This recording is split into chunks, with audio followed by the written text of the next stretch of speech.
우리는 우리 자신의 가치를 생각보다 잘 알지 못하며 살아갈 때가 참 많이 있습니다. 어릴 때는 몰라도 점점 세상 속에서 자라가고 또 성장할수록 우리는 나 자신을 바라보는 눈이 점점 더 까다로워지기 때문입니다. 잘하고 있는 것보다 부족한 것들이 먼저 보이기 시작하고 가진 것들보다 가질 수 없는 것들에 대해 우리의 마음이 더 쉽게 기울고는 합니다. 그러다 보니 어느 순간인가부터 우리는 남들과 비교하며 우리 스스로의 가치를 낮춰서 판단하기 시작합니다. 문제는 그 판단이 우리 자신에게만 멈추지 않는다는 데 있습니다.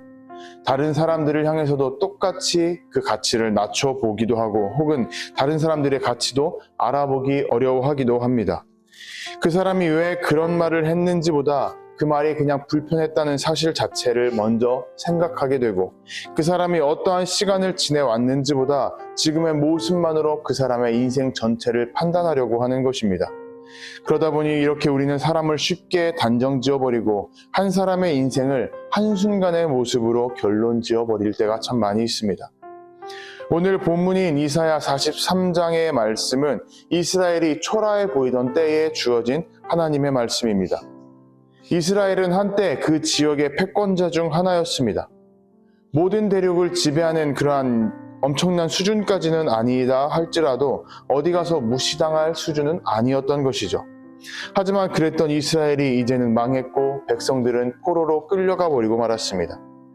이스라엘의 주변 나라와 사람들에게 있어서 이스라엘은 더 이상 특별하지 않았고 또 역사의 뒤편으로 밀려난 존재처럼 느껴졌고 보여졌을 것입니다. 바로 그때에 하나님께서는 이사야를 통해서 이스라엘에게 말씀하셨습니다. 내가 내 눈에 보배롭고 존귀하며. 이 말씀은 이스라엘이 회복된 후에 주어진 말씀이 아니었습니다. 아직 여전히 포로 상태에 있었고 아무것도 암담한 현실은 바뀌지 않았지만 하나님께서 먼저 선언하셨던 것입니다. 하나님께서는 이스라엘을 향해서 안타까움을 먼저 비추시기보다는 주님께서 가진 시선이 어떠한 것인지 가장 먼저 가르쳐 주셨습니다. 내가 내 눈에.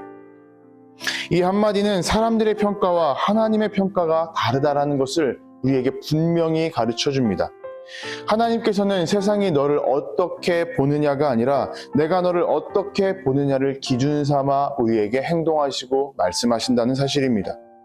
이 말씀은 사람의 시선이 바뀌고 상황이 바뀐다 할지라도 하나님의 판단은 바뀌지 않는다는 것을 말해줍니다.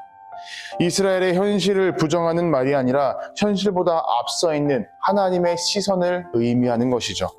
그리고 하나님께서는 이어서 존귀하다라고 덧붙이셨습니다. 이 존귀함은 이스라엘이 스스로 쌓아 올린 업적이 아니라 하나님께서 주신 선물과도 같은 것입니다. 이스라엘이 무언가 엄청난 업적을 가졌다거나 혹은 스스로 높아질 만한 결과를 나타냈기 때문이 아니라 하나님께서 높이시기 때문에 높아졌고 존귀하게 여기시기 때문에 존귀해졌다고 말하는 것입니다. 그래서 이 존귀함은 앞서 말씀드린 것과 같이 상황이 흔들리고 상황이 바뀐다 할지라도 사라지지 않습니다. 이렇듯 하나님께서 정하신 자리는 사람의 힘으로는 결코 취소하거나 지워버릴 수가 없는 것입니다.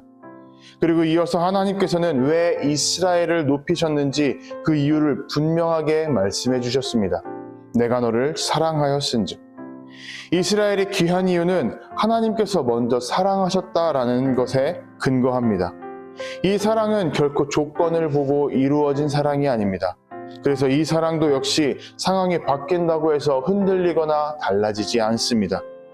바울 사도는 하나님의 사랑이 우리에게도 똑같이, 오늘날 우리에게도 똑같이 주어졌다고 가르쳐 줍니다.